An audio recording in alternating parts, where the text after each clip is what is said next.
What's going on, Joyriders? Today we're with Alan. We're in his Mazda Miata with an LS swap. No, I'm just kidding. We're gonna get like so many troll comments for that one.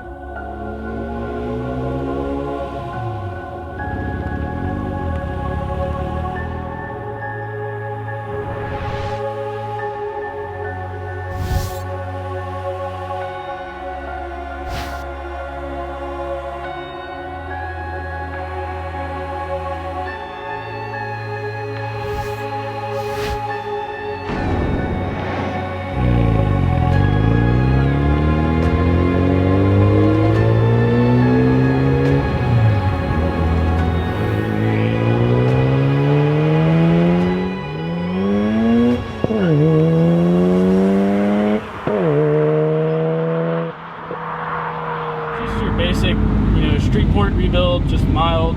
It's got upgraded 99 spec twins, 99 spec front bumper and wing, just mostly reliability stuff, V-mount setup. This car is so clean. It's probably one of the cleanest ones I've seen around. That's what everybody says, but I don't know, I never feel like it's that clean. As soon as I met him, where was it? It was at Cars and Coffee. Cars and Coffee. As soon as I saw this car, because this and the Toyota Supra, those are my dream cars.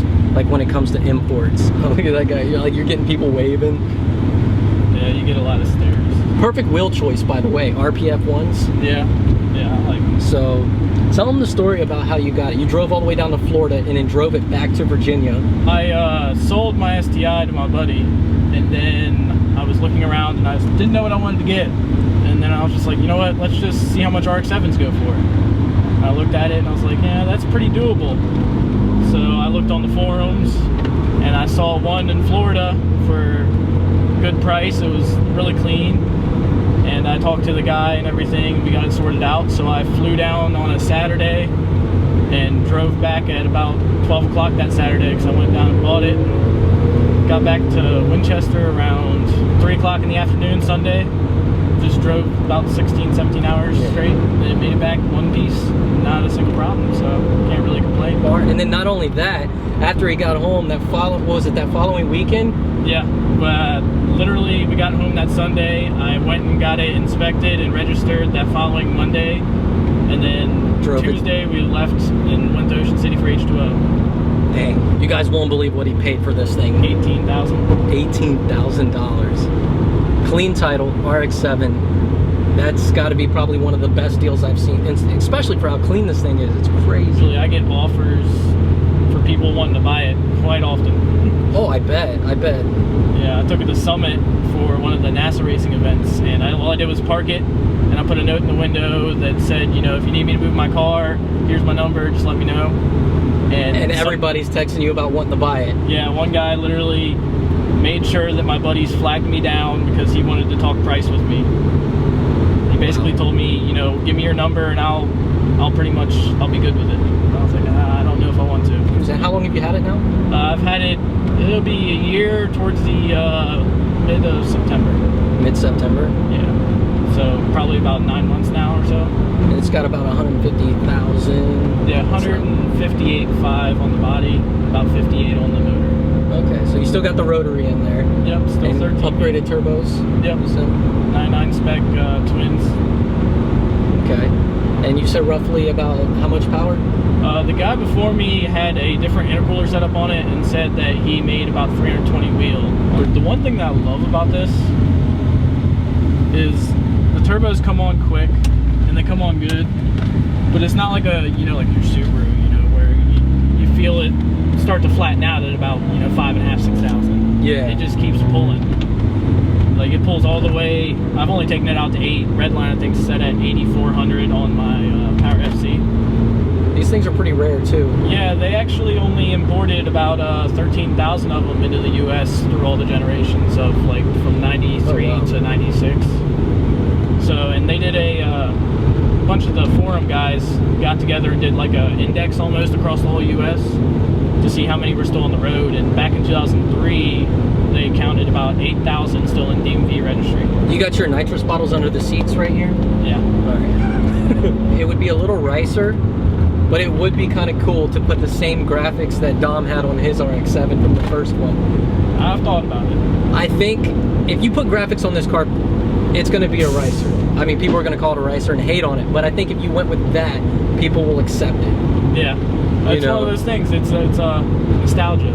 It's one of those nostalgic things. What I really want to do is get a salvage title one and race it, and then I'd put the livery on that one. LS swap in it. I don't know about all that. You don't know about all that? So are you one of the RX-7 guys that are completely against that? Or are you all rotary?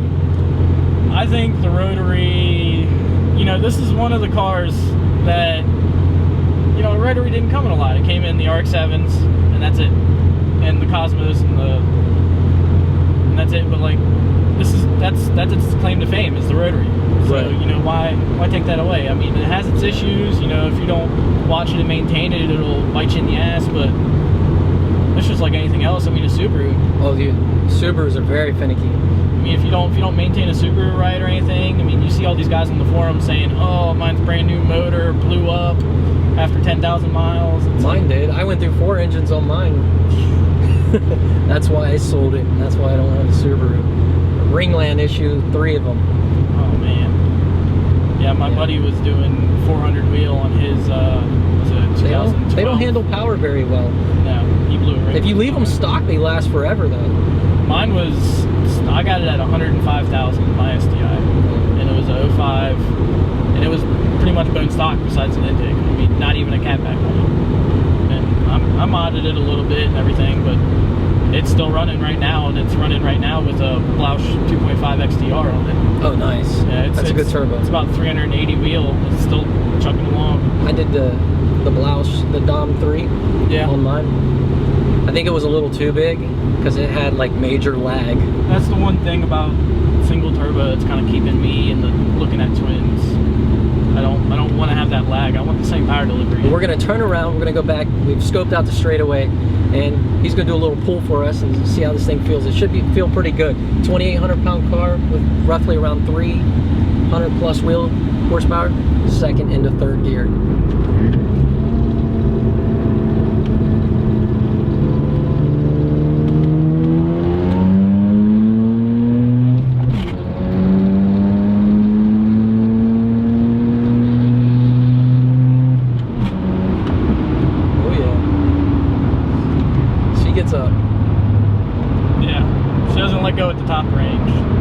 Yeah, that's one thing I noticed. The pull is steady. It doesn't fall on its face once you get towards the top either. Yeah, it feels good. It's got long gears in it too, so it really I noticed that. So you get a lot of people always asking what the bite. Is there a magic number that will take it off your hands? You know, I don't really want to get rid of it. I don't think I ever will. You know, I look at it as, you know, it's a toy, it's an investment. It's always going to go up. Yeah. Oh yeah, this thing's going to hold its value very well. If somebody came up to me today with cash money in hand, I'd say it'd have to be at least 28,000. 28? Magic number.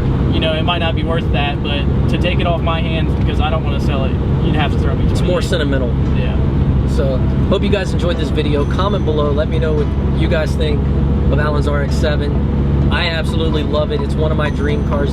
This and the Toyota Supra. Hope you guys enjoyed the video. Hit that like button. Subscribe if you haven't. And I will see you guys in the next video. Peace.